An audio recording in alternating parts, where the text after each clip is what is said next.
Welcome to the Dennis from Scratch Q&A show, where we couldn't come up with an introduction, so instead you get a picture of a puppy. Oh, that's such a cute puppy. It's like fuzzy and stuff. This week we got questions on cookbooks and we got questions on pregnancy. So without further ado, question 1 comes from Sara Mohammed, who says, "Thank you, Dennis. I really like the content you're creating. Any recommendations for cookbooks to start with for more healthy eating? I have some hormonal issues, PCOS, and I want to balance my hormones by cooking and eating healthy and adapt to a healthier lifestyle, but I don't know where to start. Wish you all the best, Sara." Well, I wish you all the best, Sara. I have 2 cookbooks that I recommend as my top 2 cookbooks for you. First is Nourishing Traditions by Sally Fallon. This one is just a powerhouse for traditional kinds of cooking, soaking grains, making ferments, all sorts of things like that. The Nourishing Traditions cookbook is fantastic. It goes through all the basics that you need to know how to make food from scratch, how to make your own bone broth, mayonnaise, stuff like that. And then it'll also go into more kind of obscure things, how to cook, I think there's a recipe, how to cook chicken brains, right? So it's all sorts of stuff, nose to tail kind of eating, getting lots of diverse nutrition and a lot of traditional minded cooking methods. That's the cookbook where I got my start into holistic traditional cooking. I had always known how to cook from scratch, but that one just totally transformed my understanding of food into more of a traditional based mindset. The other thing that's great about that cookbook is basically every page has on the side like an explanation of the scientific reason why we do it this way, or an anecdote from some traveler who went to some region in the far globe to learn this recipe. So it's just a really amazing book to read, and it's much more than just a cookbook where you follow a recipe. You actually learn about food and about nutrition as you're cooking. And the second book I recommend you check out is The GAPS Diet by Dr. Natasha Campbell-Mcbride. And the reason I recommend this one is because it goes through how to heal gut disorders, how to heal leaky gut syndrome and stuff like that, digestion issues, in order to overall improve your health, like you were talking about.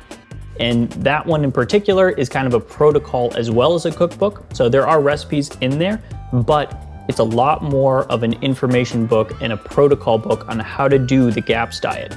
My mom and some of my siblings went through the GAPS diet when I was younger, and they saw a lot of benefit from it. My mom had fibromyalgia and all sorts of hormonal issues, and she went through that diet and got a lot better. So I think you could actually receive a lot of benefit from it, and take that for what you will. And question 2 comes from Edited. Hey, kind of like the smile on my face.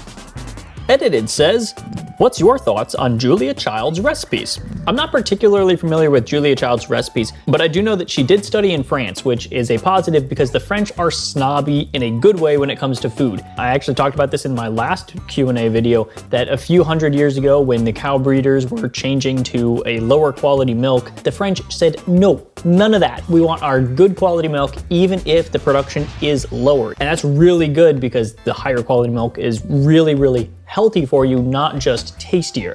So the French being snobby about food is a good thing. They're gonna use lots of butter, which is actually really healthy for you. They're gonna use lots of good quality fats like duck fat and stuff like that. Although it hasn't been perfectly preserved from the detriments of our modern progressive thinking in the culture and the world. Ever since the Enlightenment period, a couple hundred years ago, whatever it was, the world has kind of been throwing away the traditions of the past where we knew how to prepare our grains and what foods were healthy for us and why we should be eating all of the animal, not just the muscle meats, right? We need to be eating the organs and the liver and stuff like that too, right? The French kept some of that, but haven't been perfectly preserved, so they've lost some of that as well. And you'll see a lot of refined sugar and refined flour in French cuisine because it's perfect, right? Well, it's not as healthy or as nutritious or as filling. And in a lot of cases, it's not as tasty either because the whole grain actually has a different texture and kind of fills you in a different way. So following her recipes is probably gonna be a lot better than most modern recipes, but they still are modern recipes and they need to harken back to the old traditions of using whole grains and soaking them and just stuff like that. So with the caveat that there's gonna be more refined ingredients in there than I would prefer, I do overall recommend that you check her out, and I think you'll enjoy her recipes. A lot of people have. One more thing about recipes in general though, I'm generally not going to follow a recipe perfectly unless it's my own recipe. If a recipe calls for a green bell pepper, I'm probably gonna use an orange bell pepper because orange and red and yellow bell peppers are way tastier than green bell peppers, a little bit more nutritious as well. And if the recipe calls for celery, I'm probably not gonna use it at all because I don't keep celery on hand because I just don't care for it. So personal preference and nutrition should both be kept in mind when following someone else's recipe, whether it's Julia Child's recipe, Emerald Lagasse's recipe, or anything else that you'll find on the internet or in a cookbook or anywhere else that you would find a recipe. I don't know where else you would find a recipe. Question 3 comes from selenarose, who says, is there an alternative for liver? Crying face. It depends on what you mean, because if you just don't like the flavor of liver, then you can do the little liver capsules, right? That it's just dried liver inside of a gelatin capsule. There's no smell, there's no taste, and it goes down really easy if you don't like the flavor of liver. If it's some other reason and you're just opposed to eating liver for some reason, it's pretty hard to substitute and get kind of that nutrition profile because liver is nature's multivitamin. It's just really good for you. It's super high in vitamin A, vitamin D, and all of the minerals. So how do you get that nutrition if you're not going to be eating liver either in the encapsulated form or fresh? You'll want to start with a high vitamin butter oil. This is going to make sure that you get a lot of vitamin A and vitamin K2. And then you'll want to eat a lot of fatty fish, so salmon or something, or lard to get vitamin D levels high enough. And as far as the minerals are concerned, I'd be eating a variety of fruits and vegetables, and then add in some mushrooms and some bone broth, either beef or chicken bone broth, something that you make that's very, very high in minerals because you're using good quality beef bones or chicken bones. But like I said, you're still not going to be getting quite as much nutrition as you would from just taking the liver capsules or eating fresh liver. So that's about what you got for substitutes. But the liver capsules, like I said, are really easy to take. So I'll put a link in the description for you. And question 4 comes from Madison Grace. In response to one of our pregnancy videos, says, do you have an Amazon list I can shop from? I'm 8.5 weeks and I really want to do this right. Well, Madison, congratulations. I hope you're doing well because I know this question was submitted a little while ago.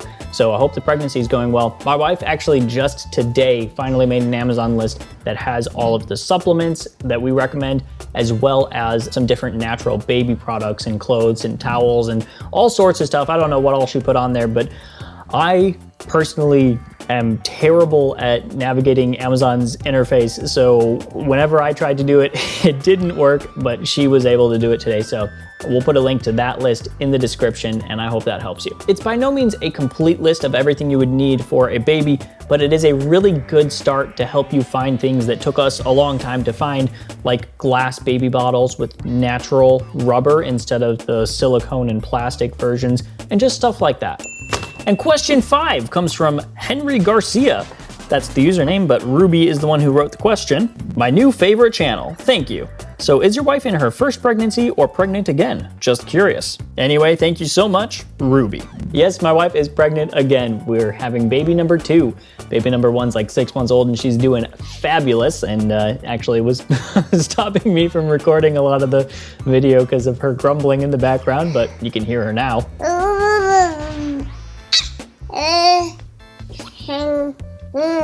And as far as being the new favorite channel, well, you're my new favorite subscriber. So thanks for that. And to everybody else, you can also be my new favorite subscriber. Just make sure that you hit the subscribe button. Thanks for subscribing. Thanks for watching. That's about it.